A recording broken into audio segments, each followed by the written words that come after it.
আমাদের আজকের গল্পটি শোনার আগে কানে হেডফোন লাগিয়ে নিন আর সাথে কিছু টিস্যু পেপার নিতে পারেন, কারণ গল্পটি শুনতে শুনতে হয়তো আপনি কেঁদে দিতে পারেন। হ্যালো। হ্যাঁ বল। কি করছিস? শুয়ে আছি। দুপুরে খেয়েছিস?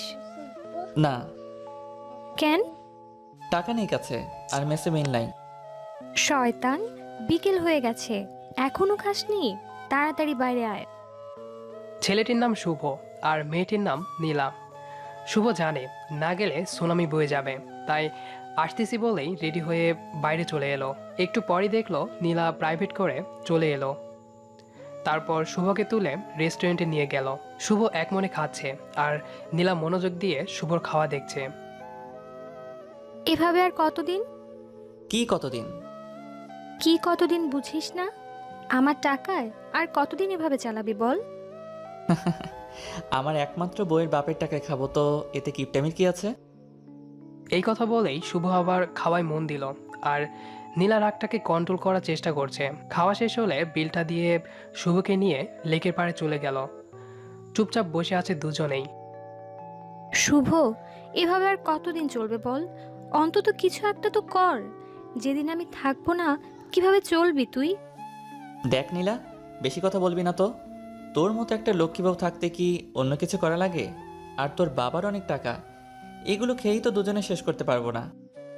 বয়ে গেছে তোর মতো ছেলের বউ হতে। হবি তো হবি, তুই আমার বউ হবি বলে দিলাম। দেখ শুভ, এসব কথা না বলে একটা চাকরির ব্যবস্থা কর। না হলে অন্তত কয়েকটা টিউশনি তো করা যেতেই পারে। এভাবে আমার ভয় করে। আমি না থাকলে তোর কি হবে বল? দেখ, এসব চাকরি বাকরি আর টিউশনি কোনোটাই আমার দ্বারা হবে না, এমনই ভালো আছি। পরে বুঝবি এর মজা। কথাটি বলেই রেগে নীলা উঠে চলে আসছে আর শুভ উঠে পিছু নিল ওর। এই চলে যাবি যা, আমার যাওয়ার ভাড়াটা তো দে। দিতে পারবো না, পারলে হেঁটে যা। ওকে, গেলাম। কথাটি বলেই শুভ হাঁটা শুরু করে আর নীলা গাড়িতে উঠে যায়। কিছুক্ষণ পর নীলার গাড়ি শুভর কাছে এনে কাজটা নামিয়ে 1,000 টাকার একটা নোট শুভকে দিয়ে বলল, লিখে রাখিস, পরে শোধ করে দিস। গাড়িটা চলে গেল আর শুভ দাঁড়িয়ে মুচকি মুচকি হাসছে।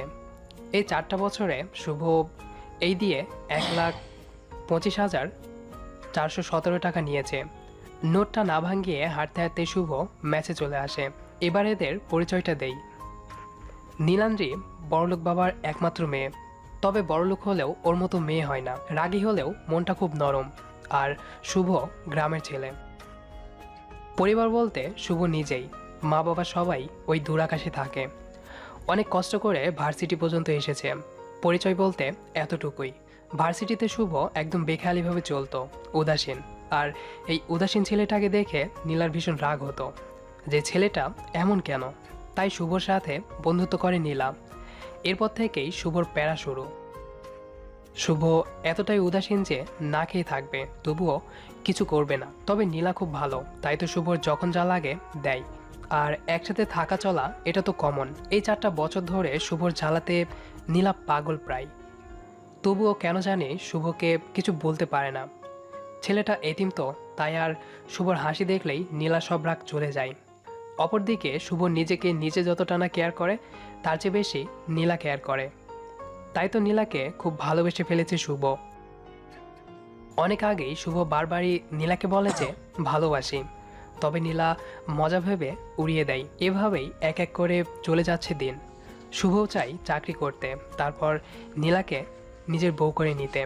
তবে আজকালকার দিনে চাকরি মানে যে কি, এটা যারা পড়াশোনা শেষ করেছে শুধু তারাই জানে। অনেক জায়গায় চাকরির ইন্টারভিউ দিয়েছে, তবে আজকাল মামা খালু আর টাকা ছাড়া কিছুই হয় না, তাই তো চাকরিটা আর করা হয় না। চাকরি না হলেও শুভ চুপি চুপি সেই প্রথম থেকেই রাতে 2টো টিউশনি করায়, যা নীলা জানে না। শুভর ইচ্ছে টিউশনি জমানো টাকা দিয়ে বিয়ের পর নীলাকে অনেক বড় একটা গিফট দেবে। শুভ অনেক স্বপ্ন দেখে নীলাকে নিয়ে। বিকালে ম্যাচে বসেছিল, তখনই আবার নীলা ফোন দিল। হ্যাঁ বউ বলো। দেখ শুভ, সব সময় আমার মজা ভালো লাগে না। মজা না, আমি সত্যি তোকে বউ করে নেব রে। আমার বিয়ে ঠিক হয়ে গেছে। আজ আংটি পরাতে আসবে, রাতে বাসায় আসিস। আর হ্যাঁ, আসার সময় কিছুদিন আগে যে শার্টটা কিনে দিয়েছিলাম ওটা পরে আসিস। নীলার মুখে আংটি পরানোর কথা শুনেই বুকটা কেমন যেন হয়ে ওঠে শুভর। শুভ ভাবে, এটা কি করে হয়? আমি যে নীলাকে ভালোবাসি, সেই নীলাকে শুধু আমার বউ হলেই মানাই। না না, এটা হতে পারে না। রাতে শুভ নীলাদের বাসায় আসে। এসে দেখে অনেক মেহমান বসে আছে। এর আগেও শুভ এসেছে এই বাড়িতে। শুভকে দেখেই নীলা একটা মুচকি হাসি দেয়, তবে শুভর ভিতরে তোলপাড় শুরু হয়ে গেছে। শুভ অপলকভাবে তাকিয়ে আছে নীলার দিকে। আজ অনেক সুন্দর লাগছে নীলাকে। ছেলেটা নীলার হাত ধরে আংটি পরাতে যাবে, তখনই শুভ ছেলেটার কাছে গিয়ে কলারটা ধরে বলল, এই, তোর সাহস কি করে হয় আমার পরিটাকে আংটি পরাস? হ্যাঁ, আমি নীলাকে ভালোবাসি। নীলা শুধুই আমার। কয়েকজন এসে তাড়াতাড়ি শুভকে ছাড়িয়ে নিল। খুব জোরেই থাপ্পড়টা শুভর গালে বসিয়ে দেয় নীলা। অবাক হয়ে গালে হাত দিয়ে নীলার দিকে তাকায় শুভ। আমি তোকে এখানে ডেকেছিলাম কি বিয়ে ভাঙতে? আমি তোকে ভালোবাসি নীলা।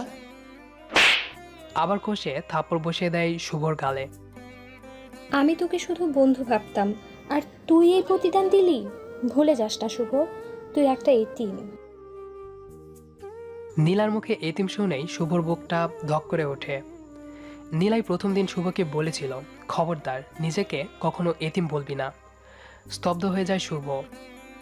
তুই কি ভুলে গেছিস? তুই আমার টাকায় চলিস।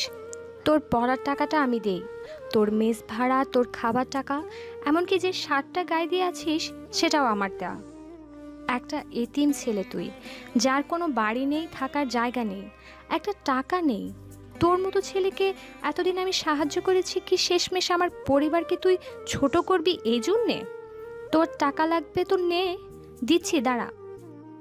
বলেই নীলা ঘর থেকে একটা বান্ডিল এনে শুভর পায়ের কাছে ফেলে দিল। নে টাকাটা রাখ, তবুও এখান থেকে চলে যা, চলে যা আমার সামনে থেকে। আর কোনোদিন যেন তোর ওই নির্লজ্জ মুখটা আমার না দেখতে হয়।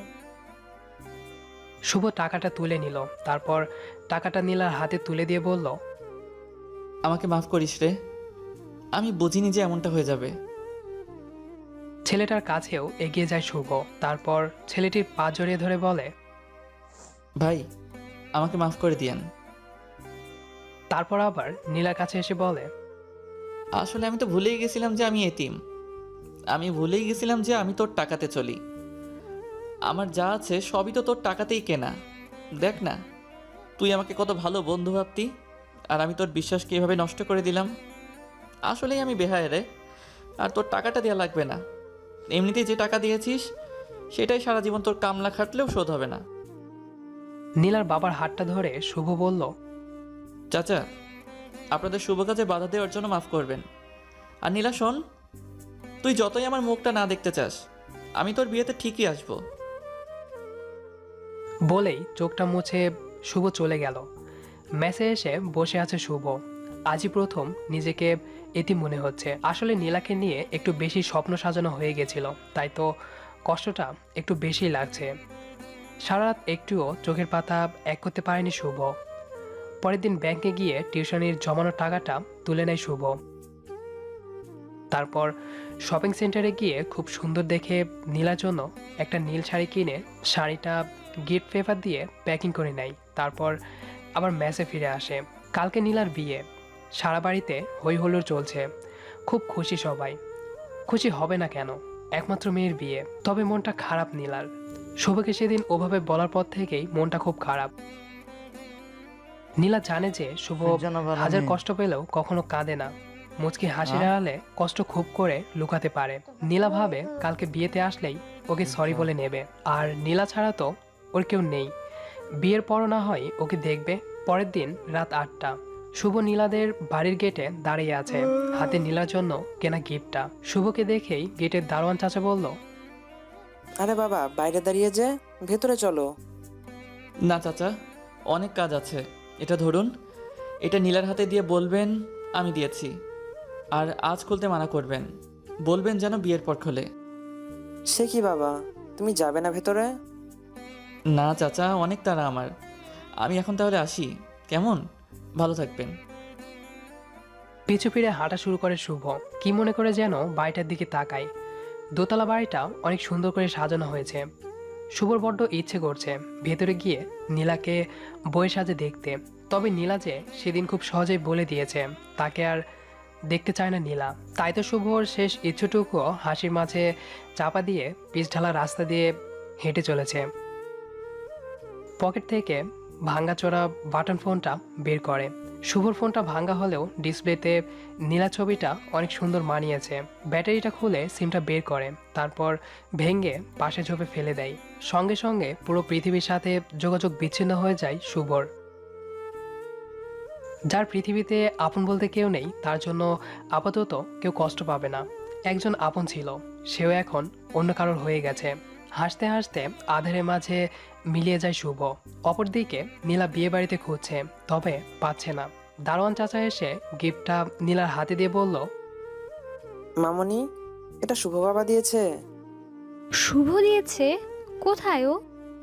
বলল কি যেন কাজ আছে, তাই চলে গেল। ও আচ্ছা, দেন চাচা। মামনি, এটা শুভ আজ খুলতে মানা করেছে, বলেছে স্পেশাল গিফট, বিয়ের পর খুলতে। আচ্ছা ঠিক আছে। নীলা ভাবে শুভ অভিমান করে আছে, তাই পরে অভিমান ভাঙাবে ভেবে মন থেকে সব ঝেড়ে ফেলে। বিয়েটা খুব ধুমধাম করেই হয়ে যায়। পরের কয়েকটা দিন এখানে ওখানে যেতে যেতেই কেটে যায় নীলার। নীলা ভুলেই যায় শুভর কথা। রাতে কাপড় গোছাচ্ছে নীলা, ঠিক তখনই লাগেজ থেকে শুভ দেওয়া গিফটটা বেরিয়ে আসে। তাড়াতাড়ি নীলা খুলে দেখে খুব সুন্দর একটা নীল শাড়ি। মুচকি হাসে নীলা আর ভাবে পাগলটার চয়েস আছে। শাড়িটা তুলতেই একটা ছোট্ট প্যাকেট বেরিয়ে আসে।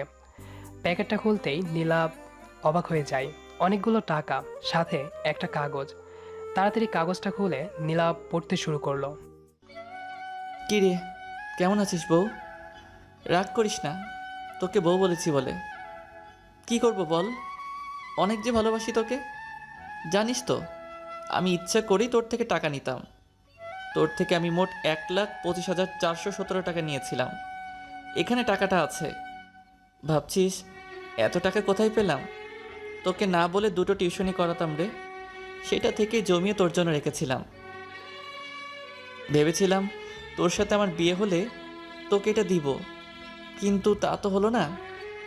তাই তোর বিয়েতে এটা দিলাম। কোনো দিন তো তোকে কিছু দিতে পারিনি, বেহায়ের মতো শুধু নিয়েইছি। তাই প্রথম ও শেষ একটা গিফট দিলাম। শাড়িটা হয়তো ভালো হয়নি, তাই না রে? কি করব বল, তুই তো জানিসই আমার চয়েস খারাপ। তবুও শাড়িটা পরিস কেমন? আর তুই বলেছিলি না কোনো দিন আমার মুখ দেখতে চাস না। একদম টেনশন নিস না, আর কোনো দিন তোর সামনে যাব না। জানিস তো, তোর সাথে চলতে চলতে ভুলেই গেছিলাম যে আমি একটা এতিম। তুই ছাড়া আমার কেউ নেই। তবে সেদিন আমাকে এতিম বলে মনে করিয়ে দিলি। অনেক অনেক ধন্যবাদ তোকে। শেষ পর্যন্ত নিজের ভুলে এই এতিমটার আর কেউ রইল না রে। তাই পুরো পৃথিবীর থেকে সংযোগটা বিচ্ছিন্ন করে নিলাম। পারলে মাফ করে দিস কেমন? আর কোনো দিন তোর এই বেহায়াটার মুখ দেখতে হবে না। দোয়া রইল তোদের সাংসারিক জীবন সুখের হোক। ভালো থাকিস বউ। যদি কখন আবার হয় দেখা, যদি পথ দুটো না হয় একা, তবে রোজ রাতে আমি তারা হয়ে জ্বলবো তোর ইশারায়। চিঠিটা পড়ে চোখের জল যেন বাধা মানছে না নীলার। তাড়াতাড়ি ফোনটা নিয়ে ফোন দেয়। ওপাশ থেকে সুন্দরভাবে ভেসে আসছে, এই মুহূর্তে আপনার কাঙ্ক্ষিত নম্বরে সংযোগ দেওয়া সম্ভব হচ্ছে না। হু হু করে কেঁদে ওঠে নীলা। রাতে গাড়ি নিয়ে বেরিয়ে পড়ে শুভকে খুঁজতে। তবে সারা শহর খুঁজেও আর পায় না। পাবে কি করে? সে যে আজ চলে গেছে না ফেরার দেশে। গল্পটা লিখতে আমি নিজে অনেক কেঁদেছি। আম্মু বলেছিল কাঁদছিস কেন? তারপর আম্মুকে পড়ালাম, আম্মুও কেঁদেছিল। যাই হোক, কেমন লাগলো কমেন্ট করে জানান। আর নিয়মিত এমন গল্প শুনতে সাবস্ক্রাইব করতে ভুলবেন না।